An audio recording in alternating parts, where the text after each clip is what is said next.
Do you want to make your videos go from looking like this to looking like this? Well, you found the right video, my friend. As in this video, I'll teach you how to... Bro, I cannot do this, bro. Rocket League quality tutorial, guys. It's finally here. Okay, to start off, what you're gonna need is reshade. You're gonna open the installer that is in the description. You're gonna click on Rocket League, DirectX 1112. Now you're gonna click everything. You're gonna click. It's gonna take a while. Okay, now this might take a while. Okay, now that you have that, you don't need this anymore. Next, you're gonna download Bakkesmod. This will close Rocket League and everything. I already have it installed, so this isn't really useful for me. Then you're gonna open PowerShell. Yours might look different than mine, but doesn't really matter. You're gonna run the first command in the description. You're gonna run this.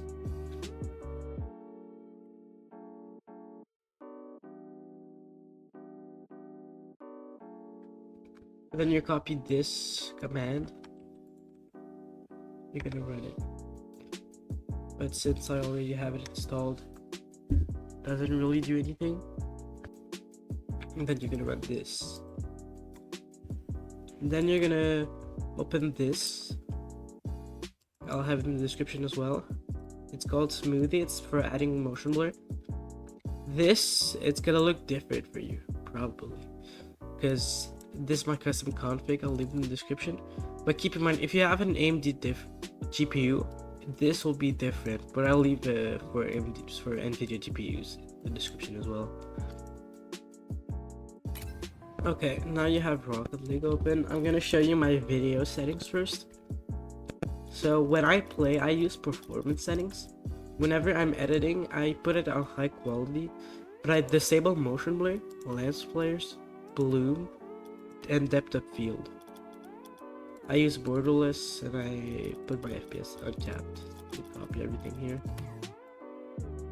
Okay, now you're gonna put, for opening reshade, it's home, the home button. Now, and then if you want, you can open the tutorial. I don't need it since I don't need reshade. Now this might look like overwhelming at first, but it's really not. It's just a bunch of effects. If you install it, you get funny effects. And then yeah, I usually like play around with the effect until I like what it looks like. So you have a bunch of things. Some of them don't do anything, some of them do. Oh yeah, I forgot. Here you need to put this at 0, or else it just won't work. That's reshade for you. There are a bunch of things like this. Like, what even is this? Why is this a thing? Like, what is this? Yeah, this is reshade. Usually there are some effects, but I could tell you some effects that I use. You have adaptive color, but I don't use that. Here's adaptive sharpen and matso depth of field. That's a really useful depth of field that I use. So you put these are some of the effects that I use. I disable autofocus. I put near blur curve really high, and then I can edit this. This is what makes the stars look amazing. Okay, you see there are a lot of effects. You might get overwhelmed first, but some of the effects that I really like are a lot of prod 80 effects are really cool. There are a lot of LUTs that have, you know, LUT packs, which like change the look of colors in your scene. So you can change this by LUT selection. You have a lot of them. These you have to make your own LUT. I don't do that. And then there are the C shade effects. I don't use them quite as much, but some of them are really cool.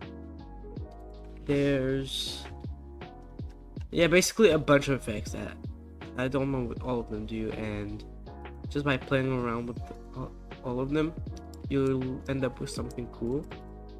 I will not like share my reshade effects that I currently use for yeah, for a thing. And then I use HDR, like blooming HDR, magic HDR.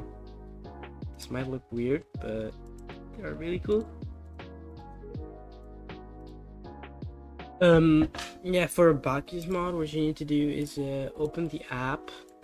There's also a plugin that I'm gonna install. You can click here. It's gonna ask you if you want to open with Bakkesmod plugin installer. You're gonna click yes. So what you're gonna do is you're gonna open the console by pressing F6, and you're gonna type CL record FPS, and you're gonna put 120.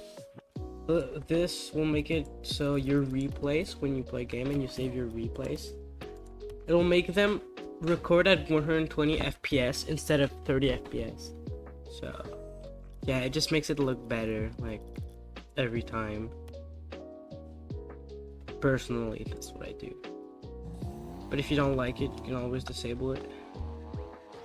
And yeah, for replay editor, what I do is you open here. It's replay manipulator open source. I favorited it, so yeah, it's here. You can change the map, so you can change it to Urban Central. You can basically change it to any map, even like some like weird maps like Underpass. For some reason, you would want to do that. It's really broken, but yeah.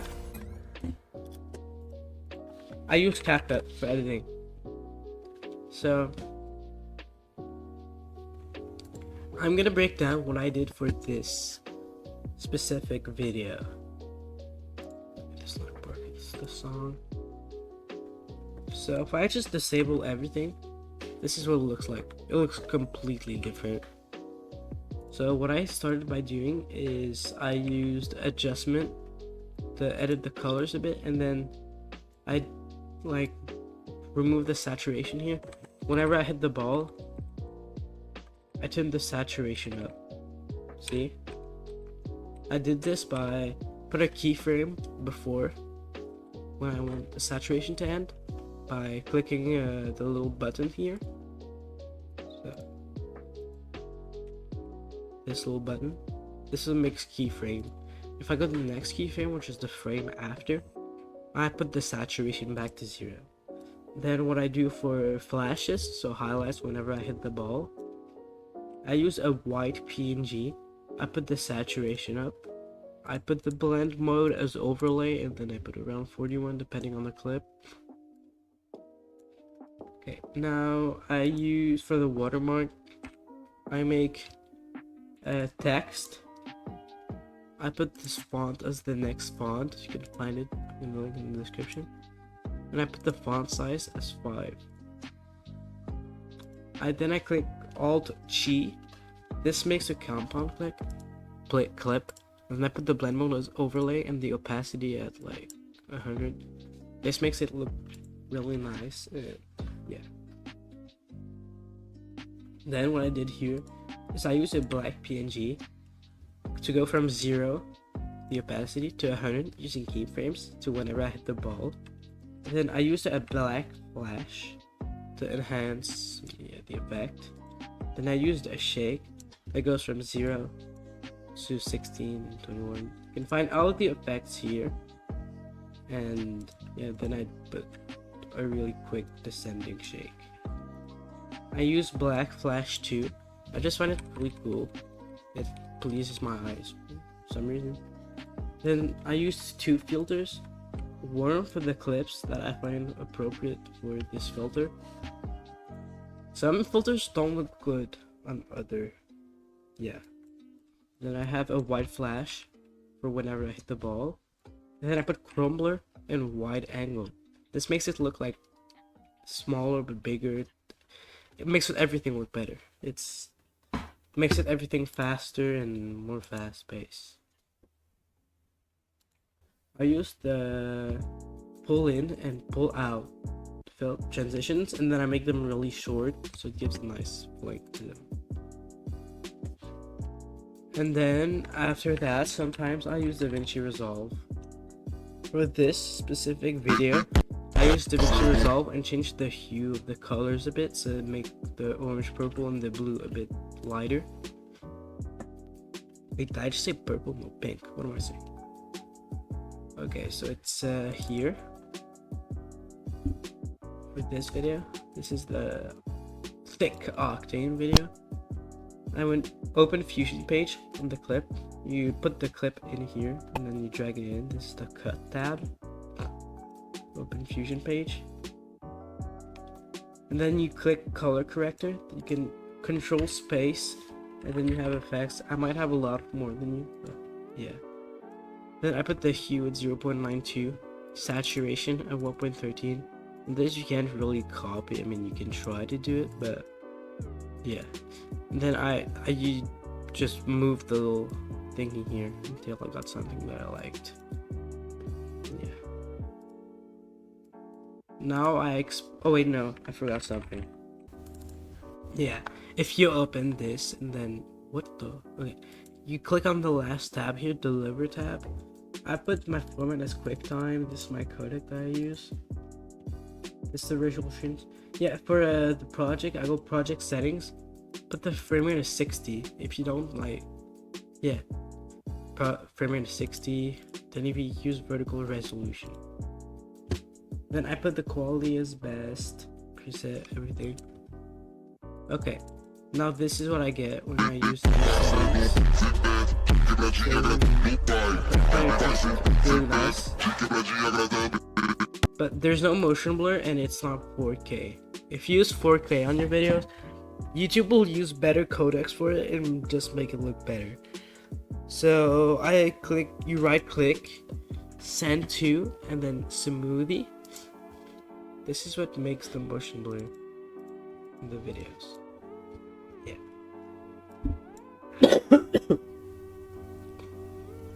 This might take a while. Here it says about 0.08 times speed. So like kind of long, but you can estimate really, but I'm not gonna let this finish for the sake of the tutorial.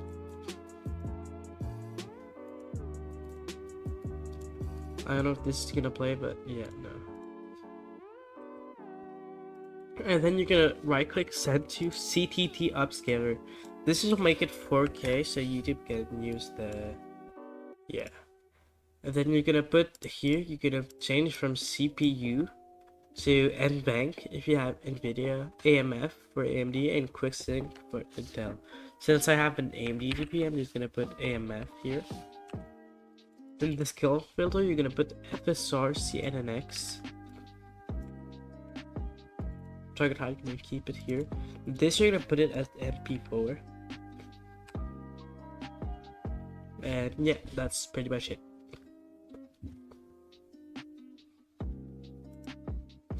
Then you're gonna set to CTT upscaler. You press U, enter.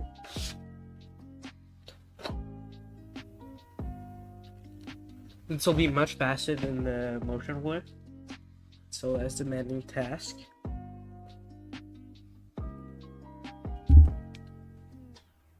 See, this time instead of being 0.08 times speed, it's 0.8.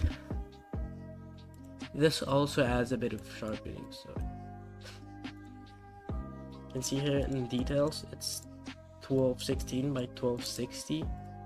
Here it's not 1080 by 1920. So yeah. Yeah, I completely forgot to tell you what I recorded with, and this is not the most important part of the video. So what I do is I use AMD software. It's only available for AMD GPUs. So I put the FPS at 120, I put the bitrate at 100, and the audio bitrate at 208. The video encoding type is at AVC. I disable automatic filtering.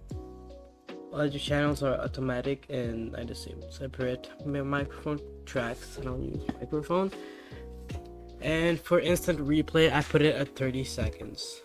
And the hotkey for instant replays in AMD is Control Shift S. I think that's it. Thank you for watching.